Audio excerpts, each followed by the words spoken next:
Okay. Yan. What's up sa may mga sakyan na kagaya nito kayo mga Toyota Fortuner to ma'am, ano? Okay, sa mga pagliko, ganito.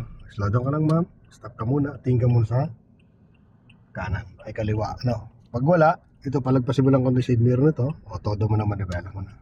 No? Yan yung mga timing ng mga sakyan na ganitong SUV. Okay, kahit sedan ka paras din naman. So, wala pa. Maaga pa yan para ibalik. Ang pagbalik niya, ganyan, no? One, pag nakita ang position na, saka pa lang gigit na, no? Dito tayo, no? Dito yan, ma'am. O, signal ka ng kanan.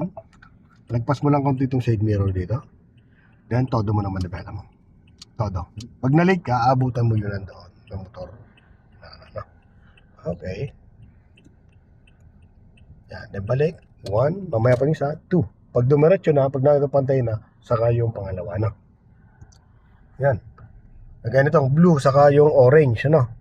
So, medyo makipot yung dadaanan mo sa pagitan ng blue at orange. Eksakto lang yung sakyan mo. So, pag dito ma'am, no, normal mo muna yung position mo. Normal muna. Naka-normal ganyan, ano? So, gawin natin siyang step by step, ma'am. Ganito. Una dyan, yung side mirror mo, tapat mo muna sa pinakanguso ng sakyanan. Stop ka muna dyan. Sige pa. Sige pa. Stop. Hindi pa na, tapat mo muna. Sa pinakanguso niya, stop. Ano? Yan ang yan ang timing, no? Pag nandiyan na yan, ma'am, yung uso ng side mirror, nandiyan sa uso ng sakyan na yan, kabig ka na dyan, kahit isang ikot yan pwede. So, ang intention mo naman kasi, no, mailayo mo lang tong side na to dito sa orange. Okay? Sige pa, go. Pag nailayo mo na siya, yan, no, gitna agad manibela mo. Gitna. Yan, gitna. Yan. Then, pag dumapat naman na side mirror mo dito, kabig ka naman dito, papunta dito. Then, gitna mo naman, pag nakita mo, pantay na siya dito. Ganun yung dumaan sa mga ganitong maze. Maze ba kita? Maze. May mga subdivision na ganito na yung parking ay ginagawang double parking, ano. So, kaya nahihirapan yung mga kagaya mo, ano.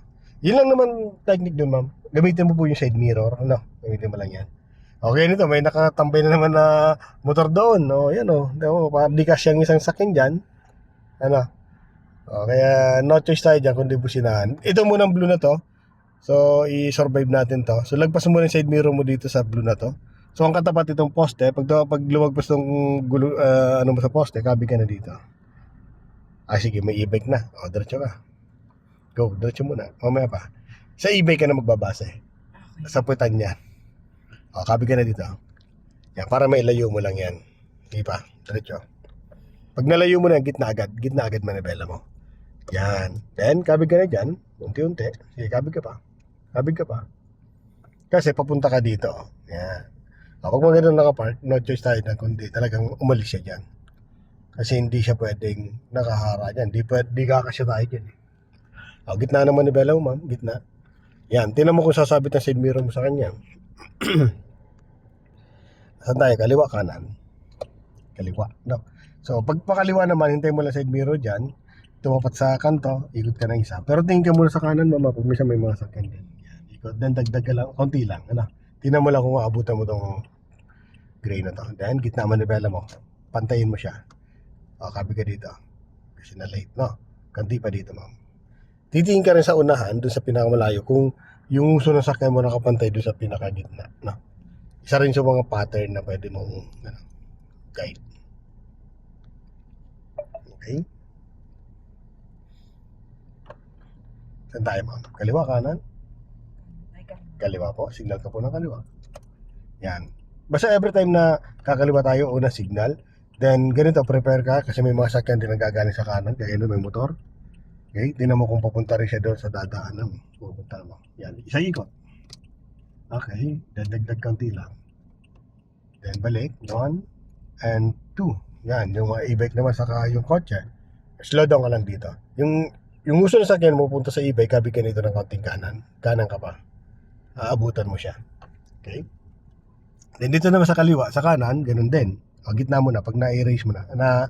Na-erase mo na yon, gitna agad. Ganun eh, so dyan sa puti. Ilayo mo na konti, then gitna. Yan, okay? Pag dapat sa side mirror mo dyan, kabig ka ng kaunting kaliwa, then gitna na. Yes, no? Pag wala nakaposisyon sa kabilang lane, pwede mong sundan tong guhit na to. Yung guhit na yan, sundan mo lang. Pwede yan. Okay. So, ready ka naman sa shifting mamaya. No? So, okay na tong ligo-ligo. Nakukuha mo na ba, ma'am? Apo.